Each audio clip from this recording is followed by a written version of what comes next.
ԵԽԽՎ աշնանային նստաշրջանում Փաշինյանին հունից հանել էր բրիտանացի պատգամավորի այսպես մեկնաբանությունը, որ հարցի մեջ օգտագործել էր Զանգեզուրի միջանցք, չնայած պատգամավորը հարցրել էր, որ Ադրբեջանի շահը հասկանալի է, Հայաստանի շահը որն է, բայց Փաշինյանը ավելի շատ սևեռվեց հենց այդ բառակապակցության վրա եւ նորից այսպես ճիշտ բառապաշար օգտագործեք, նորից Ալիևին դիմեց, բայց երկու ամիս առաջ ինքը լրագրողներին ասում էր, պետք չէ տենց ալերգիկ ձևակերպումներ ունենալ, ալերգիկ ապրումներ ունենալ, նույն այդ Զանգեզուրի միջանցք արտահայտությունից ինչ է փոխվել այս ընթացքում, արդեն այդ ալերգիկ դրսևորումները հանցել են։ Ես կարծում եմ, որ հիմնական բանը, որը տեղի ունեցել փոփոխությունը օգոստոսին Վաշինգտոնյան այդ պայմաններից հետո, դա բուն բանակցային գործընթացում տեղի ունեցող process-ներ են, որոնք դեռևս խորքում են եւ դրա դրսևորումները տեսանելի լինում միայն հանրային տարբեր այսպիսի միջոցառումների ժամանակ։ Պատահական չէ, որ այդպիսի կարևոր ինստիտուտ կամ հաստատություն ներկայացնող ամբիոնի մոտից Նիկոլ Փաշինյանը ստիպված է լինում արձագանքելու ձևակերպումների, որոնք անընդհատ շրջանառվում են, բայց գործող իշխանությունը անընդհատ փորձում է քողարկել դրա գոյությունը։ Այսինքն այն, որ նաև այստեղ մեր հասարակական քաղաքական դաշտում խոսվում էր այսպես կոչված Զանգեզուրի միջանցքի մասին, դա նրանից չէ, որ դա Հայաստանում էր հորիվել, մտածվել, դա նրանից էր, որովհետև դա անընդհատ շրջանառության մեջ էին մտցնում Թուրքիան եւ Ադրբեջանը, եւ դրանք նաև միջազգային տարբեր հարթակներում հնչեցվող եւ դրա ներքո ներկայացվող որոշակի հիմնավորումների արդյունք է։ Հիմա իմ կարծիքով ինչ է տեղ ունում այս process-ում։ Որևէ պայմաններում Նիկոլ Փաշինյանը սրա մասին չէր խոսել։ Չէր խոսել ցույց տալու համար, որ իրականության մեջ կա խնդիրներ բանակցային գործընթացում, որովհետև 1.5 ամիս է հայ հասարակությանը անընդհատ փորձում են համոզել, որ խաղաղությունը ոչ միայն ձգտում է, նույնիսկ փաստ են որպես փորձում ներկայացնել։ Եթե խաղաղությունը փաստ է, ապա ինչպես է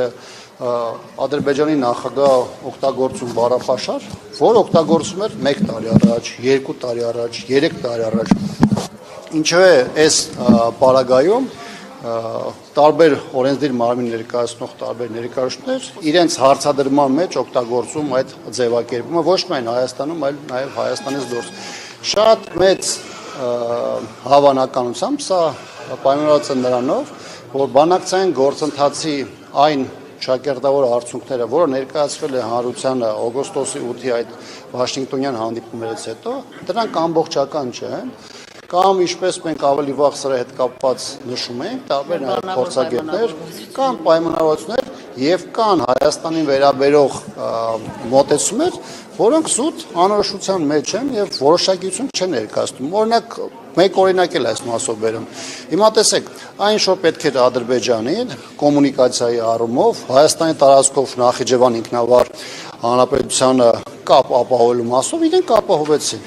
Հիմա թե Հայաստանի ինչ կանի, ինչ կառաջարկի, Ադրբեջանը դա այլևս չի հետաքրքրում։ Մեզ վերաբերող առաջնահերթ խնդիրները, որոնք վերաբերում էր գեյների, ռազմագեյների հարցին, վերաբերում էր Հայաստանի տարածքից ադրբեջանական զորքերի դուրսբերմանը,